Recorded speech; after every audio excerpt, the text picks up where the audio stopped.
Kingstream Entertainment. Ruslan. I want to really just, you keep talking about humility, so I really want to just stop right there and just hammer that home, because you guys are, y'all are just inconsistent. You know what I mean? Like, you guys are inconsistent. If you are dealing with sin, which most of us have varying degrees of something we're dealing with, and if you're saying, no, I don't, then your sin is pride. And you have a blind spot and you don't get it, like straight up, right? I think your point about historical Christianity, if we look at just, you know, the energy that a lot of folks were on, you know, Martin Luther had a beer, brewed his own beer. Like, could you imagine? Could you imagine if like Paul Washer like had his own brewing company, like, right? Like, or whoever, fill in the name of your favorite evangelical, like Martin Luther, the reformer, the great reformer, brewed beer and cussed like openly, like this was a thing. You know what I mean? Like the way he went at the Catholic Church. So there's just, you look throughout church history, and that's not to, again, that's not an endorsement of everything Martin Luther stood for, but there's these guys throughout history that had some degree of liberty, had some degree of discretion, were off in errors, but we still would love them and celebrate the Luthers and the Calvins and all these different guys. But man, so I feel you, bro. I think you make some really good, valid points. In summary, here's 2 takeaways for you guys. 1, go check out the Dissect podcast. Check this out for yourself. Go sit with it. Application point number 2. Before you dare judge Kendrick or Cole or anybody, how about you stop and start praying for them? How about you do that? How about you pray for them? This is specifically for the people in the chat. You know who you are. How about you stop and pray for them? Now, Femi, if you could just give us a summary of what Damn is actually about, because you've been hinting at it. Yeah. Just give us that arc of what it's really about, because I think people need to hear it all in context. We kind of been jumping all over with the conversation, which I love. We gotta have you back on again, bro, because you're a perfect guest. But just break it down one more time for everybody. I'll break it down. So it starts with the end of Tim a Butterfly, where Tupac talks about using violence to resist the enemy, and talks about Nat Turner starting a revolution and killing white people. And then the thing ends, and Kendrick is asking Tupac a question, but Tupac doesn't respond. And so it's a cliffhanger. Dan picks up with this question: is it wickedness or is it weakness? You decide. Are we going to live or die? So wickedness or weakness, that's the Sermon on the Mount. That's Jesus' teachings. It's about either you have like wickedness, you use evil, you use power to fight against, and you use violence and to overthrow, you use the way of the world, the rulers of this world. Or you realize that that like power is made perfect in weakness. And that is in weakness of laying down one's life, of loving one's enemies, these things that seem weak, that is actually how you avoid wickedness. And it doesn't make sense to most people, particularly when they're outside of the kingdom of God understanding, is that they're like, I don't understand, why would I choose wickedness or weakness? Neither of them are good. But within the understanding of the kingdom of God, you choose weakness, because in weakness, God is your strength. And God is the one that gives you power. And it's in weakness of laying down one's life that one is able to forgive. So like, that's how the album starts. And it's a recurring theme of this like dichotomies that go throughout it. And so you have that. Kendrick in DNA talks about this idea of everything that's in him from his father. And he talks about everything that's in there. And one thing he says is, I wish I was fed forgiveness. So early on, you have an understanding that I need forgiveness. And that's the other thing. And he talks about hip hop, sex, money, murder. These are the breaks, referring to these are the breaks as one of the earliest hip hop songs. By Curtis Blow. He ends by saying, sex, money, murder, our DNA, which is that what you see of these negative things about hip hop is actually something that is like very core to this sin nature that all of us have and share. Next on Ya says, today is the day I'm gonna follow my intuitions, keep the family close, get money, have sex with girls, in a more explicit way. And so he basically says, I don't trust all this stuff going on. I'm just going to live how I want to live from like now on. And so that's where you get the first thing about Carl talking about the kind of curses. And he's like, I know he walks the earth, which is a reference to Genesis 3, God walking the earth whenever some people sin. And he's like, but there's money to get, like girls to have sex with. Temptation is, I can't resist. And so basically he's making this like decision to not follow God, even though the hook says, I look at my phone and I look at the signal and it read buzzing. Beta radars is buzzing. Yeah. God is calling him. It's Yahweh. Mm-hmm. God is calling him. And this one, you actually start to learn that Kung Fu Kenny, who's the character of this album, is actually Jonah. Jonah gets a call from early on, and it's a call to be able to actually kind of confront, but also to bring forgiveness and repentance. But he doesn't want to follow it. And he says, I'm going to go my own way, and I'm going to go the opposite way. And that's exactly what Kendrick does in Yah.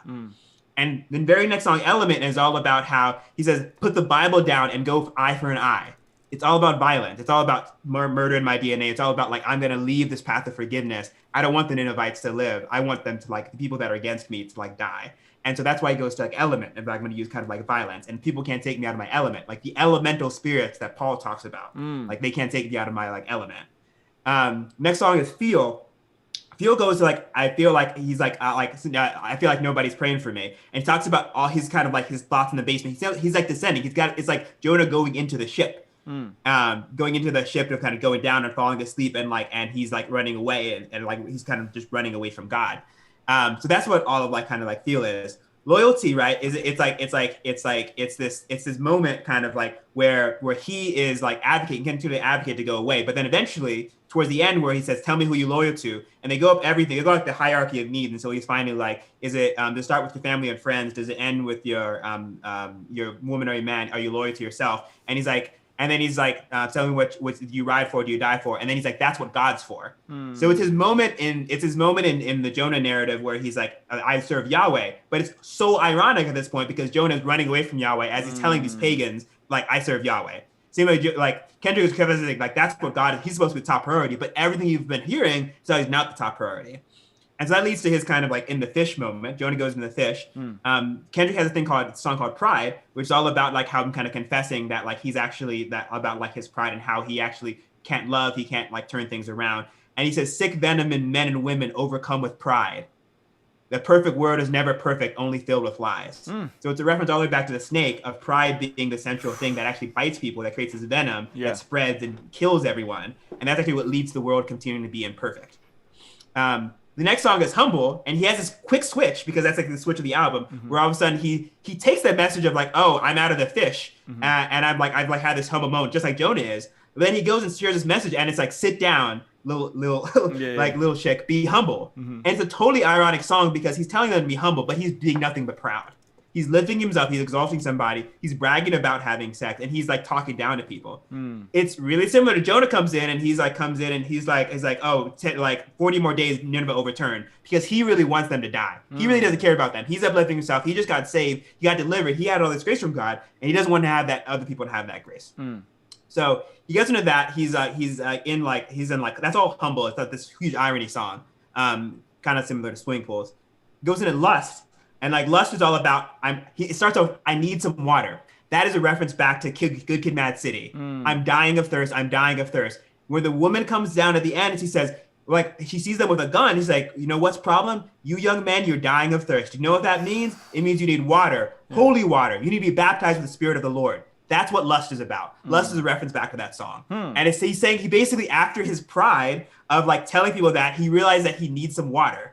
And that he's actually dying of thirst. And he goes through this thing where he's like, wake up in the morning, think about money, kick your feet up, like roast your weed up, go hit you a lick, go F on a girl, don't go to work today. It's all about this laziness. It's about like this like degenerate like lifestyle that this person is living. And then he switches and he does a girl, and he's like, wake up in the morning and then like lace your weave up, go touch on yourself, call up your boy and tell him he ain't ish. Like he got to go through this whole thing of people that are living this thing, and it's like, and then he basically like, you go to the club, make your butt bounce, whatever you do, and just make it count. And they keep reliving this life because Kendrick's actually at that point, he's actually now controlled by a demon who's the spirit of lust is actually telling him to actually rap these things, that people are living out these repetitive lives.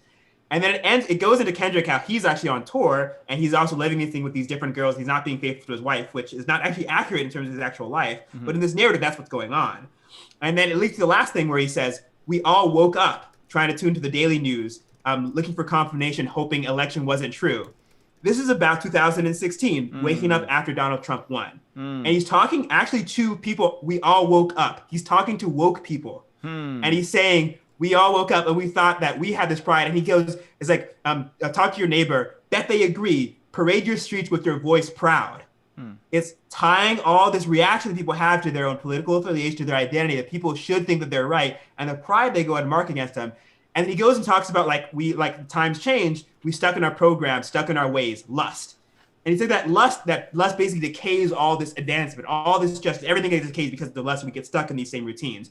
And then he's like, I've been lusting all this stuff. And then he's like, lately in James 4:4, the enemy says the enemy of the Lord, the friend of the world is enemy of the Lord. So that goes back to other things he said earlier, including the fact that if you read that verse in context, James 4 starts, why are there arguments amongst you Christians? And it's because you want things, you desire things, and you don't have them. And then you lust and desire and you fight. And don't you know that friendship with the world is enemy towards God? And then he goes into that same verse. He talks about, don't you know that God exalts God exalts the humble, God opposes the proud, but gives grace to the humble. So humble yourself. It's all about humility too. It's all about the idea that this lust and this acts of pride is actually decaying and leading to the society not be able to actually improve. Next song, XXX. He finally cleans up his life. He recommits himself to his kind of girl. He does all this stuff. Things are going good. So basically, lust going into XX conquers his thing for sex, and then money too as well, with kind of lust also is kind of conquered. But one thing he hasn't actually conquered yet is murder. And the next song is called XXX, and XXX starts off talking about America. God bless you if he's good to you. It's and so he goes into the song. He talks about a lot of this stuff. He gets in the verse, and the verse says is a friend calls him. And his friend is I got a call from my dog 101. He said they killed my only son because of insufficient funds. Killed his only son. That's a reference to God the Father getting his son killed. Insufficient funds, the debt that is owed. It's the debt that people are owed. They killed his only son because of insufficient funds. Gosh. Wow. He was sobbing, he was mobbing, way belligerent and drunk, talking out his head, philosophing of what the Lord has done. Because he doesn't recognize that it's actually the way they're living. He thinks the Lord has done this, but it's actually the way they're living this causes. And his friend says, KD, can you pray for me? It's been an effed up day for me. I know that you are anointed. Show me how to overcome. Right? Anointed. Going back to David, Messiah language, it's king. It's all about, we got royalty and loyalty inside our DNA, image of God. Anointed, Jesus, anointed, Christos. Christ means the anointed one. Christians means little anointed one. He's recognized that Kendrick is a Christian. He's anointed. And he says, show me how to overcome. If you read the New Testament, overcome is such a critical word. John 16:33, right? I said this because in my piece, in this world you will have trials and tribulations, but rejoice, take heart. I have overcome the world. Jesus says this before he dies, because overcoming isn't about killing your enemies. It's about laying your life down. Yeah. And then you read into Revelation, which is also tied to John the Evangelist. And it starts off with all these letters that say, he who overcomes, I'll give you the bread of the man. He who overcomes, he will sit at my right hand. He who overcomes. All 7 things, it ends with he who overcomes. You fast forward to Revelation 12, it's that story of the dragon, the big snake, with the woman who tries to eat Jesus, who's the child, he ascends. Yeah. And then the snake gets thrown down. And then they say, and then the voice from heaven is they defeated the snake. They overcame by the blood of the Lamb and the word of the other testimony, because they were not afraid even unto death. They were willing to follow Jesus' way rather than using violence to go against their oppressors. So the whole thing where he says, I know that you're anointed, show me how to overcome. His friend is basically saying, I know that you are a Christian, you're filled with Christ, and Kendrick's supposed to know that to overcome means laying down your life and forgiving your enemies. That's what he should know. But then he's like, and then Kendrick literally says after that, how we had to come, he was looking for some closure. So, he was hoping I can bring him closer to the spiritual. My spirit knows better, but I told him, I can't sugarcoat the answer for you. This is how I feel, not what I know is true. This is what I feel. If somebody killed my son, that means somebody's getting killed. He totally flips it all around. He snaps all the way back because he hasn't conquered. He's conquered the money and the sex, but not the murder in his whole life. Wow. And he kind of goes through that and talks about how he wants to kill this man. He's basically you should chip an N-word and then throw the blower in his lap, the gun in his lap. Walk yourself to the courtroom and tell the judge, chick, I did that. He basically has all this thing where you should just And he's like, and he's basically, ain't no black power when your baby killed by a coward. An important line, because what he shows you is like, everything about that he's been talking about, this like black empowerment and things like that, it all goes out the window when like people can't control their anger and revenge because they can't forgive each other, even in their own community. And so he goes into that, he goes through it, and he's like, he keeps on saying this thing, and then he's like, matter of fact, I'm about to speak at this convention, call you back, and he hangs up the phone, and then you hear all of a sudden, he's at a convention, and he's like, now kids, let's talk about gun control. And it's this huge irony, because he just been advocating all these shooting this dude up, and then he's like, let's talk about gun control. And it shows you this whole thing, it's like, it's a satire, just like Jonah is. Jonah is a satire about the fact of a prophet who rejects God because he doesn't want to forgive his enemies. Dan is also a satire about someone who walks away from God because he doesn't want to forgive his enemies. Yeah, exactly what the album's about. And literally, if you watch one of the performances that he did at the Grammys, when he did that song with U2, that part, he actually had a text that said, "This is a satire by Kendrick Lamar." That is literally what he described, how he described the album as a satire. The whole album's a satire. So let me ask you this. Because that was a lot. So now I got to go back and listen to this out. And some of this I picked up on. Some of it I didn't pick up on. How much of this, because this happens to me, right? I'll write a record. I'll come back to the record and be like, yo, I was really saying stuff that I didn't even know I was saying it, right? Meaning like, I'm sure you've seen Inception. So in Inception, they talk about going into the dream, and they said at one point you go into this dream, and then your inspiration creates the creation. Like the creation creates on top of the creation. And anybody who's been a songwriter or any of that kind of stuff, you know that sometimes you write stuff and you don't even really know what you're saying, and then you look back in hindsight and you're like, whoa. So just how much of this stuff do you think he was extremely calculated on, and how much of this stuff do you think we can look back on? Like, obviously, like lately in James 4 says, friend of the world is enemy of the Lord, brace yourself, lust is all. Like, obviously that was calculated, but how much of everything you're saying do you think Kendrick was intentional about versus like not as deliberate, and maybe this is just coming out and we're catching it in hindsight? So like one thing I'll break down. One is the idea of creativity. I'm not a creative, but my wife is. My wife writes music, other people. And creatives work in this very different way. And like in terms of what is them and what is other things, what is craft and what is spirit, what is inspiration, it's a fine line. And so to just like assume that like all of this was intentional. One to assume that like that there is nothing that like there's not this thing, this like interchange, that there's kind of part of things that going on, that like things are embedded in you that come out. Stream of consciousness. But when you've done your craft enough, it naturally comes out. If you've been steeped in scripture, it just naturally comes out in how you speak. Yeah, and so one of the things I do appreciate is that if you think about like and this is some more application stuff for you guys. So we talked about application points. We talked about going and listening to the Dissect podcast, checking that out. Application step number 2, go pray for Kendrick. Application step number 3 is when you examine the thing you're good at, the thing you're passionate about, and the thing that's needed is a lot of times that sweet spot that we all should aspire to hit in our life, in our vocation, in our ministry, so on and so forth. And I think Kendrick's sweet spot is writing incredible raps. Like he writes amazing, like you said, Pulitzer Prize winner, the whole bit. He writes incredible raps, and there's something about that, like the intersection. And granted, like he's also been with TDE for a very long time. This man's vocation has been rapping for the better part of a decade and a half, right? Like just rapping, like so it's dope that when he hit that sweet spot. But I think the application point to your point is like once you are tapped in, the overflow of that is literally just overflow. You're so tapped into your craft. You're so tapped into who you are. Some of these videos we do, this video, like we didn't prepare this. Like we just went, you know what I'm saying? And there's a stream of consciousness happening with you. There's a stream of consciousness happening. I didn't have any of these questions planned, right? But it's because we're talking about stuff we're extremely passionate about. We're talking about stuff that we know a lot about, right? And we're talking about stuff that's clearly there's a need for it. And that's that sweet spot intersection. And so Kendrick, man, for him, it's freaking rap. Like, and gosh, I wish my life was like that. I wish like I was just great at that and I could have done that for 15 years straight and only that. But I I just wanted to stop and pause and say that because I think that's really good.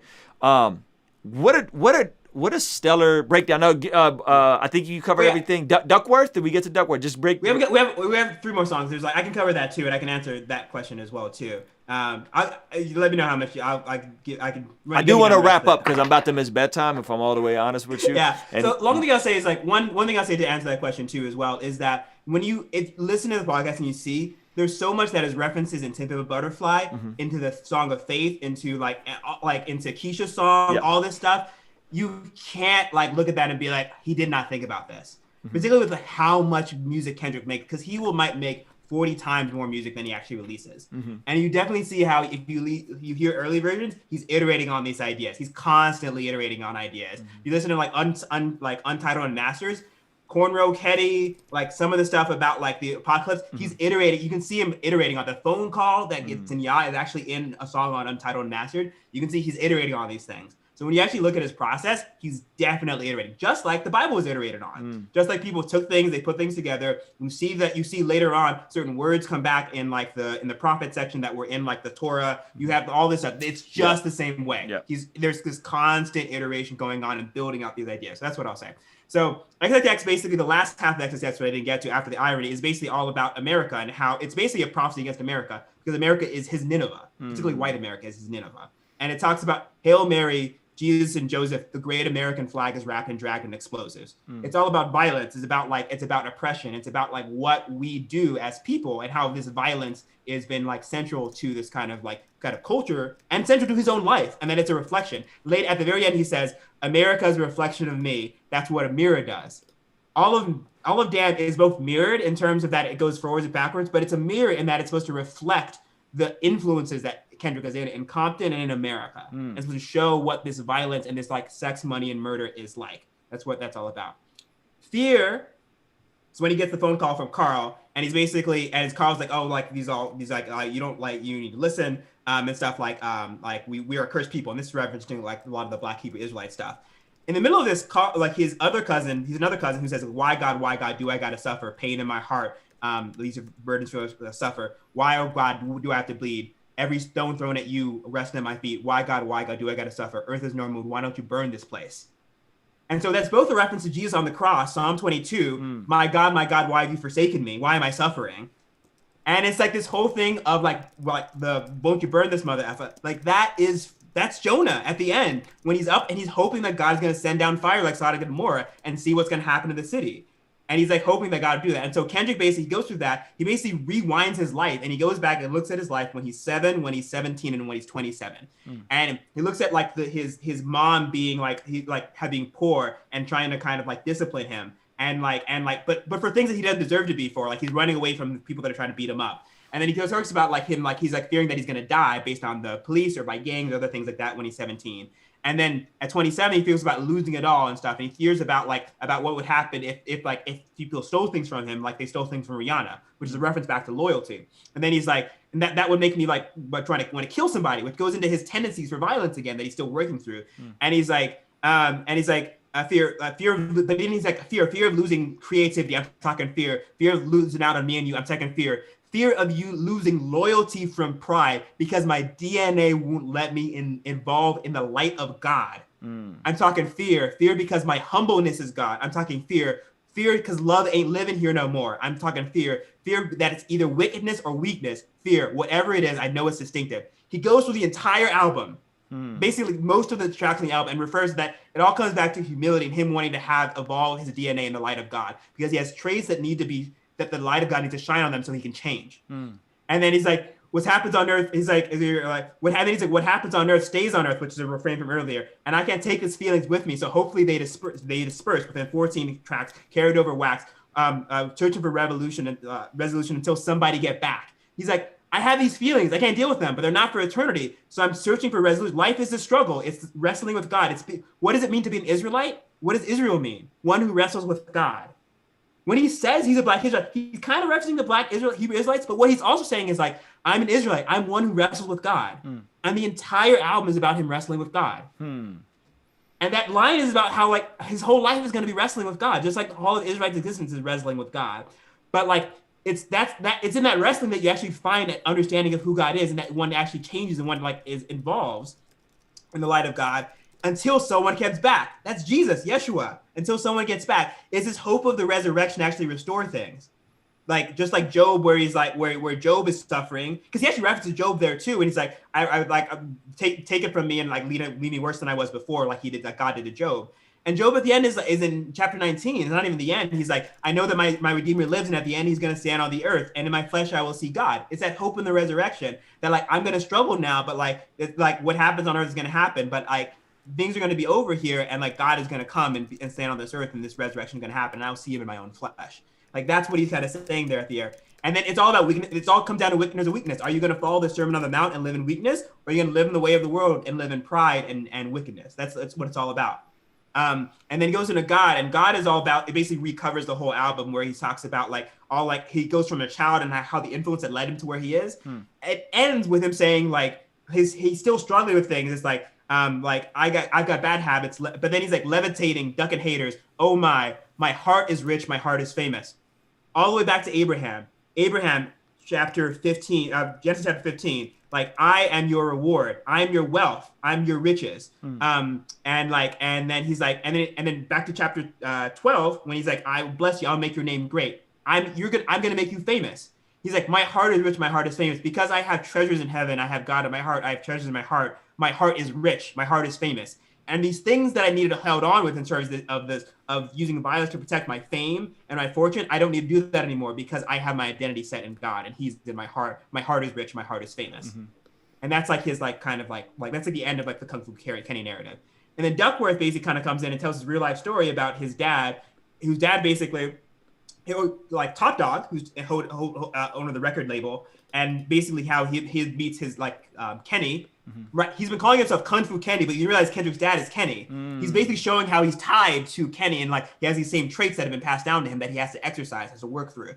And so basically, Top Dog kind of comes in and basically is going to like gonna shoot people and rob this kind of place based on a lot of things that's gone on in the community, living in the project, all these things that have kind of gone on. But Top Dog still has a choice, and he's like going in there to kill. But then Ducky, who is Kendrick's dad, we find out like later, he has been giving him like biscuits, right, and free chicken, right? It's going back to Proverbs, right? It's like give your enemies bread, and you like pour like hot coals on their head and stuff. Like and what Jesus said is like when your enemy's hungry, give them bread to eat, right? And like this is like so what he's showing is like in this moment, regardless of what other Henry Duckworth did, he took care of his son, and he gave kindness to this person that could threaten his life, and in that, his life was actually spared, and Top Dog's life was spared because if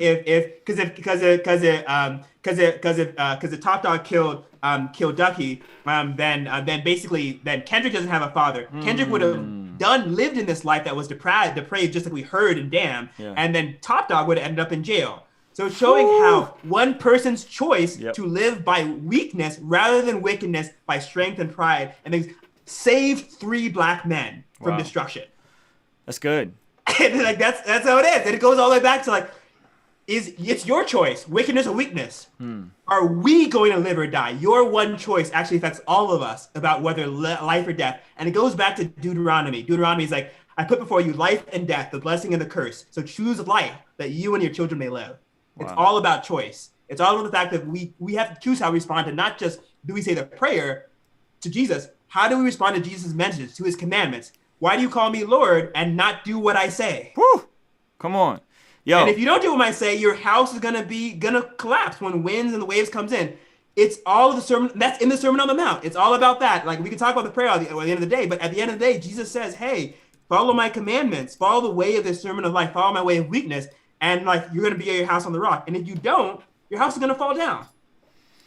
Listen.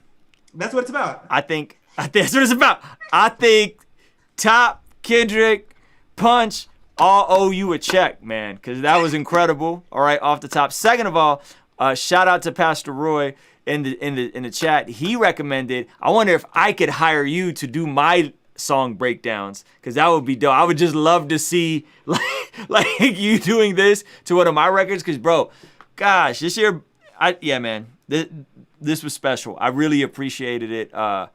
I think this was super dope, man. I think this was super dope. I got to have you back on next time. I want to talk about the album backwards and what it means. Femi, how can they follow you on the gram, or what can they check out? Where should they tap in with you at? Oluwa Femi is my full name. Oluwafemi. It's a Nigerian name. So that's on Instagram. That's a lot of where I kind of like post things. I have Twitter a little. It's Oluwafemi Oluwafemi. That's my Twitter handle. But and so will they hear you on the Dissect podcast, or do you just write so I'm mostly a writer. So okay. most of the things that I do, I write, and Cole actually says. So like if you listen to the